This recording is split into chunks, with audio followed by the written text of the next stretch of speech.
Torturing animals is what got us into this mess. That's the lesson we keep refusing to learn, that you can't trash the environment, including animals, and not have it come back and kill you.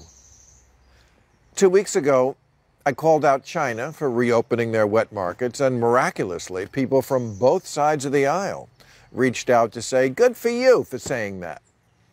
Well, here's another hot take that may not be as popular.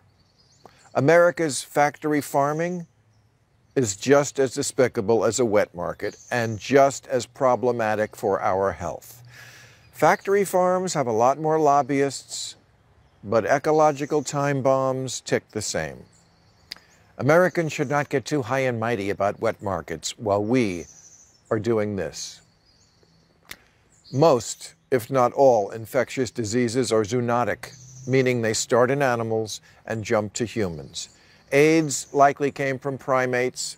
Someone butchered a monkey or one or something they shouldn't have been doing with a monkey. Mad cow came from cattle, eating cattle, which is like feeding a chicken an omelet. Just 2 weeks ago, a fatal strain of bird flu was confirmed in a commercial turkey flock in South Carolina. Now, to thwart the coronavirus, we've been told to create distance, avoid others who are sick, lower stress, and exercise.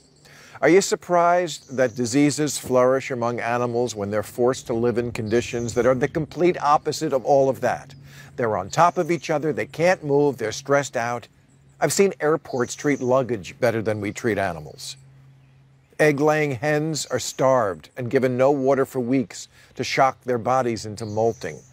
Beaks of chickens are removed. I could go on. Have you ever driven by a high-density feedlot? Yeesh. To get relief from the stench, you have to stick your nose in an egg salad sandwich. If you think the market in Wuhan is gross, you should visit one of our giant poultry processing factories. But of course you can't, because we have ag-gag laws that make it a crime to report the crime. And it is a crime of animal abuse that goes on in our food industry. You're worried that the mailman has coronavirus? 80% of pigs have pneumonia when they're slaughtered because we make them live in conditions that would make a zombie vomit. And then, so they don't die before we kill them, pump them full of antibiotics that in turn get passed on to humans. That in turn leads to antibiotic-resistant diseases, that in turn leads to us dying from ever-evolving contagions. It's 6 degrees of tainted bacon. We're on the cusp of returning to a pre-antibiotic era where strep throat was a death sentence.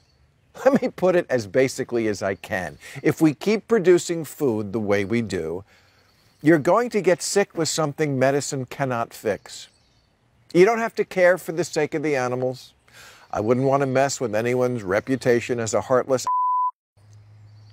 but do it because animal cruelty leads to human catastrophe. Do it because barbecue is why you've been masturbating for a month. And get away from me with Tiger King. I don't care that he sees the light at the end. So did Darth Vader. There's no such thing as keeping a wild animal pent up, but treating them well. Just ask Siegfried in What Remains of Roy. Joe Exotic is in prison partly for killing 5 endangered tigers, which are endangered because of people like him.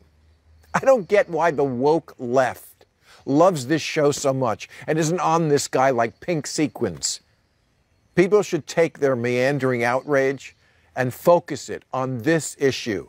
You keep animals in cages, be they tigers or turkeys, and look who winds up being the prisoner.